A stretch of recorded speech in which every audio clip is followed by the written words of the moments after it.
limited interaction hinders real communication. And this is joint work with Jakob Nordstrom and Mark Vigneault. So this talk will be about proof complexity. The setup here is we have an unsatisfiable formula in conjunctive normal form, and our task is to certify unsatisfiability. And these certificates, they are proof of unsatisfiability of the formula, or refutations of the formula. So we'll be using proof and refutation interchangeably in the talk. Okay, so we can think of a proof of a refutation of the formula as presented on the blackboard. So we start with an empty blackboard. Our goal is that at the end of the proof, we have proven contradiction, and we're allowed to do one of three things at every step. We can write down a clause of the formula we're refuting. We can infer a new line from what we already have on the blackboard. And we can erase lines we don't currently need in order to save space on the blackboard. And the exact details of how this is done will depend on the proof system, and we'll get to this in a minute. But regardless of the proof system, there are two complexity measures we can define. So we can define the length of the proof, which is the number of steps. And we can define the space of the proof, which is the maximum number of lines I have on the blackboard at any moment. So the proof system we're interested in is cutting planes. And here clauses are interpreted as linear inequalities. We interpret 0 as false and 1 as true. So if we have a clause like x or y are not z, we translate this to x plus y minus z greater or equal than 0. Then we have a set of rules that tell us how we can manipulate these inequalities. So we have addition, scalar multiplication, division, and our goal is to derive 0 greater or equal than 1. Okay. So don't worry too much if you haven't memorized these rules. It will not be important for the rest of this talk. What's important for us in this work is that we're operating with linear inequalities. So that's all we have to know for now. Okay, so we're interested in studying trade-offs between length and space. And we say a formula has a length-space trade-off if it has a short refutation. It also has a refutation in small space. But as soon as you try to optimize one of the measures, the other one blows up. So strong trade-offs are known for other proof systems, such as resolution and polynomial calculus, which I haven't defined, but they won't be important for this talk. So we'll be talking about cutting planes, which is a much less well-understood proof system. And so first, let's see what was known for cutting planes. And Nordstrom and Gospitazzi proved that there are formulas that have short refutations, and any small space refutation requires large length. But the question remains if there was any small space refutation. And actually, well, some people conjecture that this was not the case for cutting planes because in other proof systems, these formulas did not have small space refutation. So it was a very surprising result when recently it was proven that cutting planes can actually refute any formula with at most 5 lines in memory at every time. And plugging this into the previous results, we do get trade-offs. But these are trade-offs of sorts, because the coefficients here of these small space proofs, they are exponentially large numbers. And to say that a proof is constant space when you have exponentially large coefficients doesn't seem quite right. So a question that arises is, what about truly space-efficient trade-offs? Are there trade-offs where the space-efficient cutting planes refutation has small coefficients? So in this work, we proved that, yes, such trade-offs do exist. So there are formulas that have small length refutations with constant size coefficients. They also have small space refutations with constant size coefficients. And any proof, even with arbitrarily large coefficients, if we try to optimize one measure, the other one blows up. As a byproduct of the techniques we developed to prove this, we were also able to prove an exponential separation in the monotone AC hierarchy. So this improves on the superpolynomial separation that follows from Raz-McKenzie. But for the rest of the talk, I'm going to focus on the proof complexity results. So let's see an outline of the proof. This will be a proof by contradiction through a long chain of reductions. And we start by assuming that a certain formula F has a refutation in short length and short space simultaneously.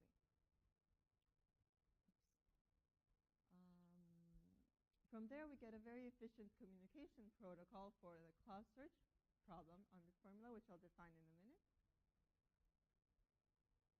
Then we'll get a parallel decision tree for this problem. Finally, we'll get a very good diamond-Tompa strategy. And then we will have to argue that such strategies do not exist. So in this talk, we'll be able to talk a little bit about the first 2 points. So let's look at the first point. So this, if we're given an unsatisfiable formula over variables x and y, Alice receives an assignment to the x variables, Bob receives an assignment to the y variables, and their task is to communicate to find a falsified clause. So this is the falsified clause search problem. And what was shown in previous papers is that if you have a cutting planes refutation, then you can get a protocol for this search problem with randomized communication, space times log of the length of the proof. So, okay, here we make 2 simple but crucial observations, which are we do not need to use randomized communication. We can use another model, which I'll define soon, which is real communication. And the other major observation, which is very important for this work, is that the protocol we get is round efficient. So it has only log L rounds. Okay, so real communication, we have Alice and Bob, and they communicate via referee. They send some real numbers to the referee, and the referee answers with the result of the comparison of these numbers. We only charge for the bits sent by the referee. Okay, and so here we have 2 complexity measures that we care about. So the cost of a protocol is the total number of comparisons, and the number of rounds of the protocol is the number of alternations between players and the referee. Okay, so actually real communication can simulate deterministic communication. So if Alice wants to send a message to Bob, then she can send that message, and Bob will just send a vector of a half. And it's also strictly stronger than deterministic communication because they can solve equality with only 2 comparisons. Okay, so now let's see the proof of the first point. So we have a refutation of a formula. Alice receives assignments to x variables, Bob receives assignments to y variables, and they want to find a falsified clause. So they know that the first blackboard will evaluate to true because it's empty, and the last one that contains contradiction obviously evaluates to false. So they can do a binary search here, evaluating each blackboard, and find a transition from true to false. So what happened in this transition? Well, it couldn't be an erasure. It also cannot be that they inferred something, because if they had a true blackboard, anything they infer from that is also true. So So it must be that they wrote down a clause of the original formula. And I claim that that clause is falsified by their assignment. And it's the answer to the search problem. Okay, so if this refutation had length L, then they would have to evaluate log L blackboards. Then if they are able to spend 1 round per blackboard evaluation, then this gives log L rounds. And finally, if they can evaluate each line of the proof at unit cost, this gives a total cost of S log L. And real communication can do exactly this for cutting planes. Because if you want to evaluate an inequality, Alice can evaluate her part of the inequality, Bob evaluates his part, and then they just send it to the referee to compare. Okay, so that finishes with the first point. So if we're given a formula in length L and space S, we can get a communication protocol for the search problem in log L rounds and communication S log L. So now let's see about the second point from a communication protocol. How do we get a parallel decision tree? So for that, we'll have to define the lifting of functions. So here we're given a function over n bits, and we will give some variables to Alice, some variables to Bob. So Alice gets indices, Bob gets vector of bits, and Alice's indices points to which of Bob's bits should be plugged into the formula. And this is how the lift is defined. Then we can encode this lifted search problem as a new CNF formula. Okay, the other concepts we need to define are parallel decision trees. So here nodes are labeled by sets of variables, and edges are labeled by assignments. And if we have, for every assignment, that defines a path in this tree. And the leaf of that path is labeled with the answer of the decision tree to that input. And here we have 2 complexity measures. We have a number of queries, which is the maximum number of queries along any path. And we also have the depth of the tree, which is the length of the longest path. And how this relates to the lifted problem is, well, it's a nice observation that if you have a decision tree, you can build a communication problem that solves the lifted problem. So let's see an example of this. So here we have a decision tree. Alice receives indices, Bob receives this vector of bits, and they can simply follow the decision tree. So they start at the root. Alice tells Bob which index he is the input he should plug into that tree. So then Bob tells Alice what that input is, and they just follow the tree. And again, Alice tells Bob what are the indices that he should plug into the tree. And so they can continue this until they reach a leaf and answer according to what the decision tree answers on this input. Okay, so this is a nice observation, and our main technical contribution is that actually the opposite is also true. So this is essentially the best that Alice and Bob can do. So if there is a R-round real communication protocol in cost C solving the lift problem, then there is a depth R parallel decision tree solving the original problem in about C queries.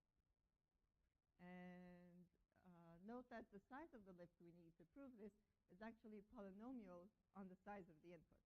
So in this example, the size of the lift was 2, but we're using a very large lift, which is polynomial on the size of the input. And this builds on Raz-Mackenzie and Gospitasi-Watson, and also on Bonnet, Seven, Galesi, and Johansson. So let's see a little bit more about the simulation theorem. So Raz-Mackenzie, Gospitasi-Watson proved a similar theorem for deterministic communication. And I'll just have time to give some ideas of their proof. So the decision tree is built node by node. And it simulates the communication protocol, simulates messages being sent between Alice and Bob, and measures the information revealed by the protocol on the lifted variable. And as soon as there's too much information revealed, then it queries the corresponding original variable. So the idea here is that the decision tree cannot risk that the communication protocol figures out the value of an original variable before it has queried it. So as soon as there's too much information, it queries this variable. So here we made two contributions. So one is to make this simulation round preserving. And I'll just mention the challenge we have here is that during one round, the protocol can reveal a lot of information about certain variables. And we cannot query variables as soon as information is high. We have to wait until the end of the round because we want to do this in a round preserving manner. So this is an extra challenge. And the other one is that we extend this to real communication. And here in this model, we do not have combinatorial or rectangle properties. So this makes it harder to prove lower bounds. So this is what I'll have time to say about the second point. So from a communication protocol in log L rounds and communication S log L, we get a parallel decision tree, step log L, and S log L queries. From there, we can get a strategy for this diamond compa game, which this was proved by Chan, and also in log L rounds and using S log L pebbles. And finally, in order to argue that such strategies do not exist, we construct graphs with trade-offs between rounds and number of pebbles. Okay, so finally, to wrap up, we proved strong length-space trade-offs for cutting planes. We also obtained an exponential separation in the monotone AC hierarchy. And the main technical contribution was this simulation theorem for real communication, taking rounds into account. And there are many interesting open problems. One would be, can we prove a more efficient simulation? So if you remember, I said that the lift we needed was polynomial on the size of the input. So can we do this for smaller lifts, even maybe constant size lifts? Also, can we prove similar simulation theorems for a stronger model of communication? And finally, if we can prove stronger lower bounds for cutting planes. So that's it. Thank you.